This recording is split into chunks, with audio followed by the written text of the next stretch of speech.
السلام علیکم ورحمۃ اللہ وبرکاتہ۔ الحمد للہ نحمده ونستعینه ونستغفره ونؤمن به ونتوکل علیہ ونعوذ باللہ من شرور انفسنا ومن سیئات اعمالنا من يهده الله فلا مضل له ومن يضلله فلا هادي له ونشهد أن لا إله إلا الله وحده لا شريك له ولا نظير له ولا مثل له ولا مثال له ونشهد أن سيدنا وسندنا وشفيعنا ومرشدنا ومولانا وملجانا محمد وبارك وسلم وصل عليه۔ اعوذ باللہ من الشیطان الرجیم، بسم اللہ الرحمن الرحیم۔ وَاعْبُدُوا اللَّهَ وَلَا تُشْرِكُوا بِهِ شَيْئًا وَبِالْوَالِدَيْنِ إِحْسَانًا وَبِذِي الْقُرْبَى وَالْيَتَامَى وَالْمَسَاكِينِ وَالْجَارِ ذِي الْقُرْبَى وَالْجَارِ الْجُنُبِ وَالصَّاحِبِ بِالْجَنبِ وَابْنِ السَّبِيلِ وَمَا مَلَكَتْ أَيْمَانُكُمْ إِنَّ اللَّهَ لَا يُحِبُّ مَنْ كَانَ مُخْتَالًا فَخُورًا۔ صدق اللَّهُ مَوْلَانَا الْعَظِيمُ وَبَلَّغَنَا رَسُولُهُ النَّبِيُّ الْكَرِيمُ وَنَحْنُ عَلَى ذَلِكَ لَمِنَ الشَّاهِدِينَ وَالشَّاكِرِينَ وَالْحَمْدُ لِلَّهِ رَبِّ الْعَالَمِينَ۔ اللهم صل على روضة محمد في الرياض وصل على بلد محمد في البلاد وصل على قبر محمد في القبور وصل على جسد محمد في الأجساد وصل على روح محمد في الأرواح۔ گرامی قدر معزز حاضرین، میرے واجب الاحترام بزرگوں اور عزیز نوجوان ساتھیوں، میں نے آپ کے سامنے قرآن مجید فرقان حمید میں سے ایک آیت کریمہ تلاوت کی ہے۔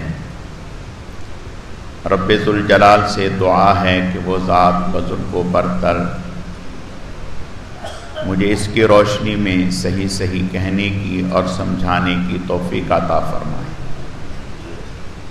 پھر اللہ رب العزت کی ذات اس مختصر وقت میں جو کچھ کہا سنا جائے، اس کہنے سننے کو محض اپنی رضا کے لیے اپنی بارگاہ میں قبول و منظور فرمائے، ہم سب کی نجات اور ہدایت کا، مغفرت کا ذریعہ اور سبب بنائے۔ میری آج کی مختصر گزارشات کا موضوع اور عنوان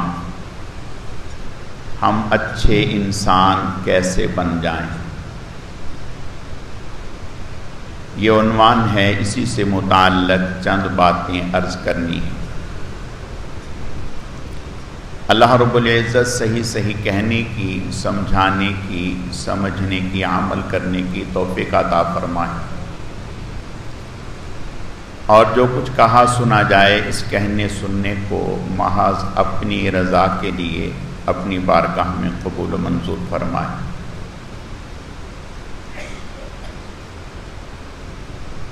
شام کے بزرگوں میں ایک بہت بڑے عالم تھے، شیخ احمد الزرقاء، بڑے محدث تھے۔ ایک دن یہ پڑھا رہے تھے اور ان کے ارد گرد کتابوں کے ڈھیر لگے ہوئے تھے، حدیث کی کتابیں، ادب کی کتابیں، مختلف علوم و فنون کی کتابیں۔ پڑھاتے پڑھاتے ایک دیہاتی آدمی آ کر ان کی مجلس میں بیٹھ گیا. بیٹھے بیٹھے کچھ دیر تو سنتا رہا اور پھر اس کے بعد اس کی سمجھ میں کچھ نہیں آیا. ظاہر ہے کہ وہ ایک عام سا آدمی اور یہ علوم و فنون کی کتابیں. تو وہ کہنے لگا یا شیخ یعنی شیخ احمد زرقاء انہیں مخاطب کیا اور مخاطب کر کے کہنے لگا کہ یہ جو اتنی ساری کتابیں رکھی ہوئی ہیں، ڈھیر لگے ہوئے ہیں، یہ ساری کتابیں کیا کہہ رہی ہیں؟ یہ ساری کتابیں کیا بول رہی ہیں، کیا کہہ رہی ہیں؟ شیخ احمد زرقاء رحمہ اللہ اس اچانک سوال پر حیران ہوئے. فرمانے لگے اچھا تم بتاؤ کہ یہ کیا کہہ رہی ہیں، یہ کیا بول رہی ہیں، آپ ہی بتائیں یہ کیا بول رہی ہیں. وہ کہنے لگا کہ یہ ساری کتابیں یہ بول رہی ہیں کہ تم ایک اچھے آدمی بن جاؤ، تم ایک اچھے آدمی. یہ ساری کتابیں یہ بول رہی ہیں. آج اگر ہم غور کریں جتنی بھی تعلیمات ہیں دین کا کام کرنے والی، جتنی بھی جماعتیں ہیں، قرآن و حدیث مدارس، اسکول، کالج، یونیورسٹیز، ان سب کی محنت کا نچوڑ اور خلاصہ کیا ہے کہ انسان ایک اچھا انسان بنے. اب اچھا انسان کیسا ہوتا ہے؟ اچھا انسان وہ ہے جو اپنی ذات کے لیے بھی اچھا ہو. آپ کہیں گے کہ اپنی ذات کے لیے تو سبھی اچھے ہوتے ہیں. اپنی ذات کے لیے اچھے فیصلے کرنا، انصاف کے فیصلے کرنا، اپنی اولاد کے لیے اچھا ہو، ماں باپ کے لیے اچھا ہو، بہن بھائیوں کے لیے اچھا ہو، پڑوسیوں کے لیے اچھا ہو، محلے والوں کے لیے اچھا ہو، اپنے گاہکوں کے لیے اچھا ہو، حکومت کے لیے اچھا ہو، اللہ کی ہر ایک مخلوق کے لیے وہ بہترین اور اچھا انسان ہو. یہ اچھا انسان ہے. اور یہ اچھا انسان اللہ اور اس کے رسول کی تعلیمات کے بغیر اور اس کو عمل میں لائے بغیر ہو نہیں سکتا.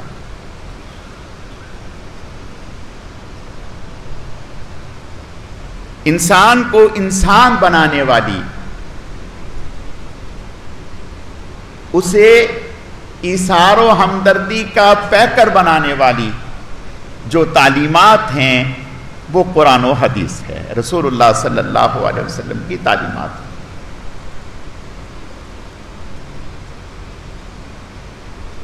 عظیم محدث، عظیم فقیہ حضرت سفیان ثوری رحمۃ اللہ علیہ احادیث کی کتابوں میں حضرت کے بہت اقوال آتے ہیں، روایات آتی ہیں. ساری زندگی اس طرح سے گزری کہ دین پڑھا، پڑھایا، لوگوں کی خدمت کی، لوگوں کی دینی رہنمائی کی، انتقال ہو گیا۔ کسی کو خواب میں ملے، پوچھا حضرت کیا ہوا؟ یعنی اللہ تعالیٰ کے ہاں آپ کے ساتھ کیا معاملہ رہا؟ فرمایا وہ پڑھنا پڑھانا، وہ ساری مباحث، وہ ساری چیزیں تو ایک طرف رکھ دی گئیں، بس ایک عمل میرے اللہ کو پسند آیا، اس پر اللہ نے میری مغفرت فرما دی۔ اب وہ عمل کیا ہے؟ دیکھو جب دودھ ابلتا ہے نا، جب دودھ ابلتا ہے تو اس کے اثرات کناروں پر بھی آتے ہیں، باہر بھی آتے ہیں۔ اس کا مطلب ہے دودھ ابل گیا، دودھ پک گیا۔ جب اندر خیر اب پیدا ہوتی ہے اور غالب آتی ہے تو اس کے اثرات اللہ کی مخلوق میں بھی آتے ہیں، انسانوں میں بھی آتے ہیں، جانوروں میں بھی آتے ہیں، پڑوس والوں میں بھی آتے ہیں، ماتحت والوں میں بھی آتے ہیں، اوپر والوں میں بھی آتے ہیں۔ جیسے برائی کے اثرات چاروں طرف پھیلتے ہیں، خیر کے اثرات بھی چاروں طرف پھیلتے ہیں۔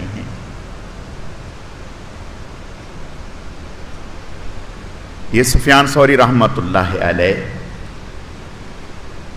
فرمانے لگے کہ اللہ پاک نے میری جو مغفرت فرمائی وہ اتنی سی بات پر کہ میں ایک دن لکھ رہا تھا، اس وقت آج کے قلم نہیں ہوتے تھے، سیاہی والے، یعنی لکڑی کے قلم، سیاہی دوات میں لگائی اور لکھنا شروع کر دیا۔ تو فرمانے لگے میں لکھ رہا تھا، لکھتے لکھتے میری قلم پر مکھی آ کر بیٹھ گئی، مکھی آ کر بیٹھ گئی۔ جب مکھی آ کر بیٹھی تو میں نے ہاتھ روک لیا، فوراً میرے ذہن میں یہ بات آئی کہ یہ اللہ کی مخلوق ہے، ہو سکتا ہے پیاسی ہو اور اپنی پیاس مٹانے کے لیے میرے قلم پر بیٹھی، تو میں 2 منٹ بعد میں لکھ لوں گا، پہلے یہ اپنی حاجت پوری کر لے۔ فرمایا کہ میں نے ہاتھ روک لیا، جب وہ مکھی اڑ گئی تو پھر میں نے لکھنا شروع کیا، تو اللہ نے اس عمل پر میری مغفرت فرما دی کہ ارحموا من فی الارض یرحمکم من فی السماء، تم نے ہماری مخلوق پر رحم کیا، ہم آپ پر رحم کرتے ہیں۔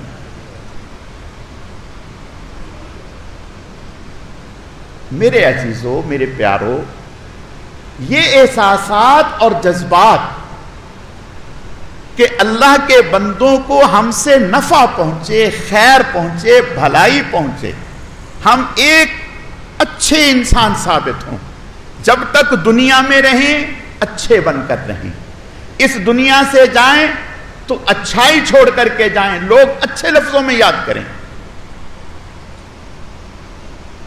یہ ہمارے دین کی محنت ہے، نچوڑ ہے۔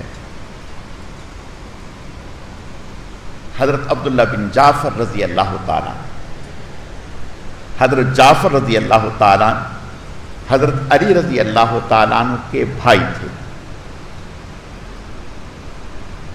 ان کا لقب تھا ام المساکین، مسکینوں کی ماں۔ حضرت جعفر رضی اللہ تعالیٰ عنہ کا لقب تھا ام المساکین، مسکینوں کی ماں۔ غرباء کے ساتھ، فقراء کے ساتھ بے تکلف ہو کر کے بیٹھ جاتے، اتنا ان پر خرچ کرتے، اتنا خرچ کرتے، بہت زیادہ۔ مسکین، غرباء، فقراء، انہیں اپنی ماں کہتے کہ جیسے ماں بچوں کو پالتی ہے، اس طرح سے۔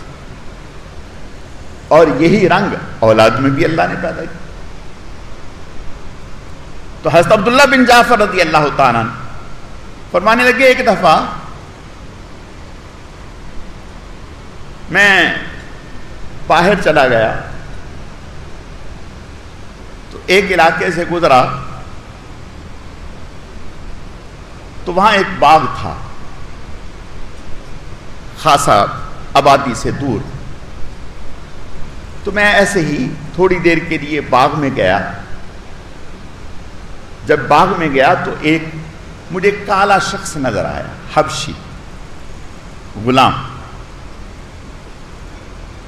تو وہ مجھے لگا کہ باغ کی خدمت کے لیے ہے اور باغ کی دیکھ بھال کے لیے ہے. فرماتے ہیں کہ میں نے اسے دیکھا کہ اس کا کھانا آیا, اس غلام کا کھانا آیا. جب کھانا آیا تو اس نے کھانا کھولا کھانے کے لیے, تو اسی اثنا میں ایک کتا آ گیا. جب کتا آیا اور کتا آ کر اس غلام کے پاس کھڑا ہو گیا اور اس کی طرف دیکھنے لگا, تو اس نے ایک روٹی نکالی اور کتے کو ڈال دی. اب کتے نے روٹی کھائی 2 منٹ میں اور پھر للچائی ہوئی نظروں سے پھر دیکھنے لگا. اس نے پھر دوسری روٹی لی اور پھر کتے کو ڈال دی. کتے نے کھائی اور پھر دیکھنے لگا. اس نے تیسری روٹی بھی دی, نکالی اور کتے کو ڈال دی. کتا کو کھا کے جیسے کوئی جانور خوش ہو جاتا ہے تو وہ خوش ہو گیا. تو کہنے لگے کہ میں دور سے اس کو دیکھ رہا تھا. اس نے دسترخوان اپنا کپڑا لپیٹا اور چل. تو میں اس غلام کے پاس گیا اور میں نے کہا کہ یہ آپ نے کیا کیا؟ آپ کا کھانا, اس نے کہا کہ میرا کھانا آیا تھا. میں نے کہا کتنا آتا ہے؟ کہنے لگا 3 روٹی آتی. تو میں نے کہا کہ آپ نے 1 ڈالی, 2 ڈالی, 3 ڈال دی, 1 ڈال دیتے کافی تھا. تو اس نے کہا کہ اس باغ کے قریب کوئی بستی نہیں ہے, دور ہے, اور یہ کتا جو باغ میں آیا ہے لگتا ہے کہ یہ کہیں قریب سے نہیں آیا, دور سے آیا ہے. نہ جانے کب سے یہ فاقے سے ہوگا. اور میں دیکھ رہا تھا کہ 1 روٹی کھانے کے بعد بھی اسے اطمینان نہیں ہوا, تو میں نے دوسری, تیسری. تو حضرت عبداللہ بن جعفر رحمہم اللہ فرماتے ہیں کہ میں نے اسے کہا کہ اب تم کیا کرو گے؟ اس نے کہا کہ میں انسان ہوں, میں ایک وقت فاقہ کر لوں گا, میں فاقہ کر لوں گا, لیکن یہ جانور ہے, قریب میں کوئی ایسی بستی نہیں ہے جس سے اس کا پیٹ بھر سکتا. تو میں نے اس کے اوپر اثار کر دیا, کھلا دیا. حضرت عبداللہ بن جعفر فرماتے ہیں کہ مجھے بڑا اثر ہوا. میں یہاں سے اس سے ہاتھ ملایا اور چلا گیا. دور ایک آبادی مجھے نظر آئی. تو میں نے وہاں لوگوں سے پوچھا کہ بھئی یہ باغ کس کا ہے؟ تو لوگوں نے بتایا کہ فلاں شخص کا ہے. میں اس کے پاس گیا اور جا کر کے اس سے کہا کہ یہ باغ مجھے بیچ دو, یہ باغ مجھے بیچ دو. اس نے کہا کہ ٹھیک ہے.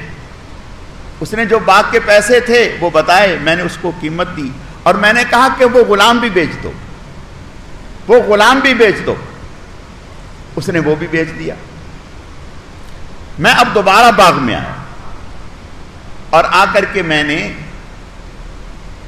اس غلام سے کہا, جو حبشی غلام تھا, میں نے کہا کہ میں نے اس باغ کو خرید لیا, میں نے اس باغ کو خرید لیا, اب میں اس کا مالک ہوں. تو وہ مجھے کہنے لگا مبارک, مبارک ہو. تو میں نے اس کو کہا کہ میں نے آپ کو بھی خرید لیا.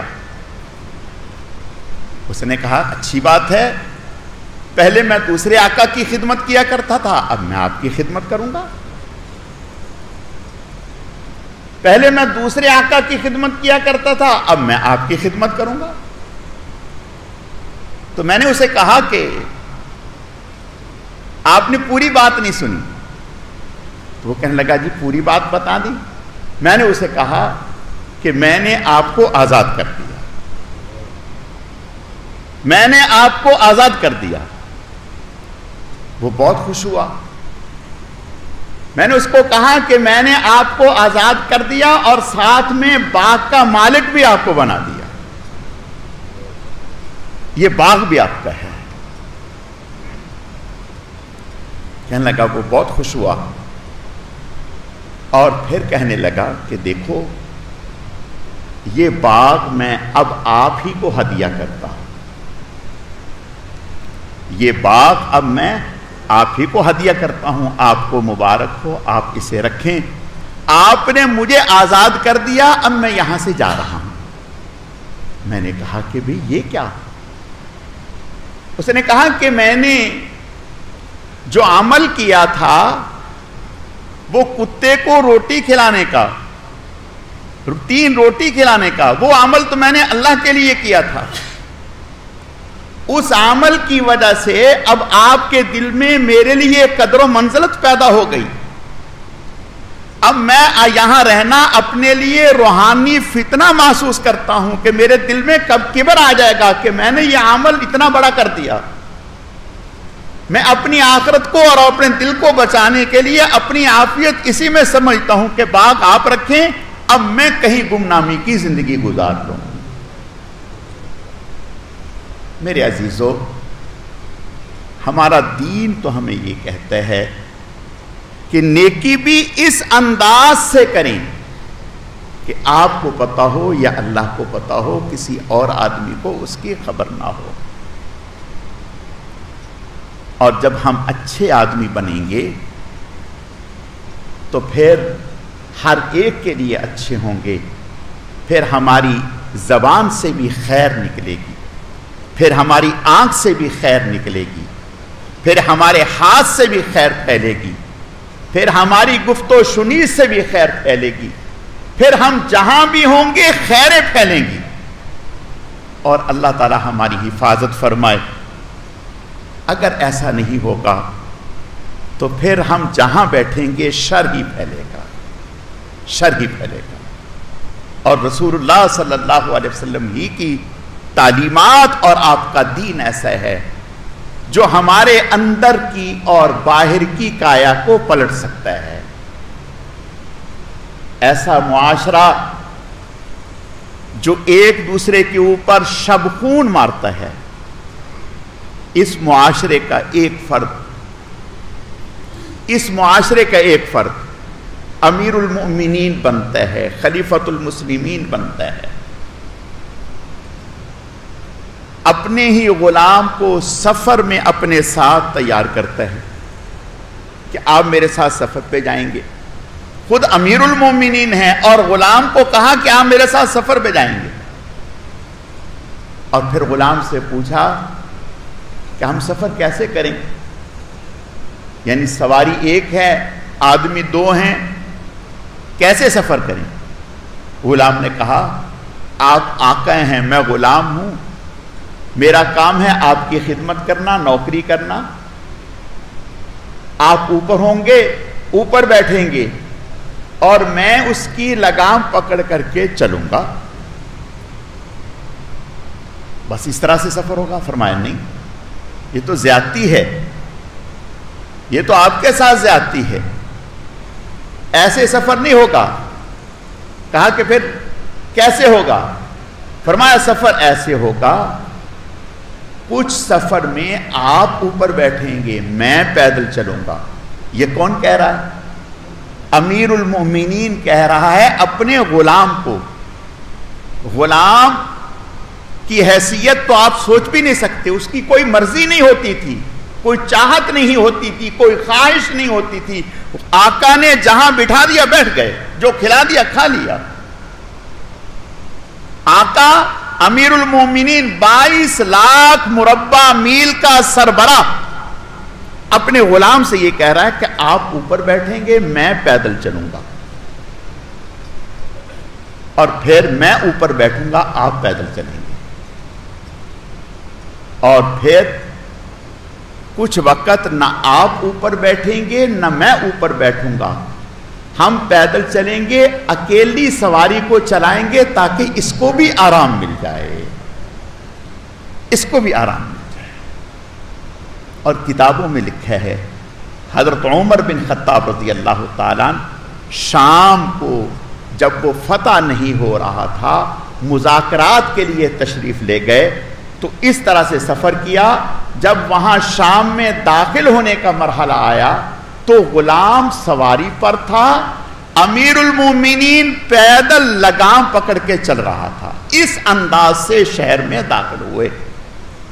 اب یہود اس وقت طاقتور قوم تھی، دیکھ کے حیران ہو گئے کہ امیر المومنین کی صفات تو وہ نہیں جو ہماری کتابوں میں لکھا ہے، وہ سمجھے کہ امیر المومنین وہ ہیں جو سواری پر بیٹھے ہیں۔ جو سپاہ سالار تھے انہوں نے کہا کہ نہیں، امیر المومنین وہ ہے جو جانور کی لگام پکڑ کے پیدل چل رہا ہے، جو سواری پر بیٹھا ہے وہ تو غلام ہے، ساتھ ہم سفر ہے۔ اسی پر بہت سارے لوگ کلمہ پڑھنے لگے، اسلام لے آئے۔ میرے عزیزو، یہ اچھے انسان، یہ وہ اچھے ہیں جنہیں لوگوں نے ہی اچھا نہیں کہا، آسمانوں سے اللہ نے اچھا کہا، رضی اللہ عنہم ورضوا عنہ۔ آج میرے عزیزو، ہم انہی کی روحانی اولاد ہیں، ہمیں انہی کے نقش پا پر چلنا ہے۔ یقین رکھیں، اگر ہم ان اکابر کے نقش پا پر چلیں گے، صحیح معنوں میں دین پر چلنے والے بنیں گے۔ قرآن و حدیث کو صرف جھگڑوں میں فیصلے کے لیے نہیں رکھیں گے، قرآن کو صرف قرآن خوانی میں پڑھنے کے لیے نہیں رکھیں گے، عدالت میں قرآن اٹھانے کے لیے نہیں رکھیں گے، بلکہ قرآن کو دستور حیات بنائیں گے۔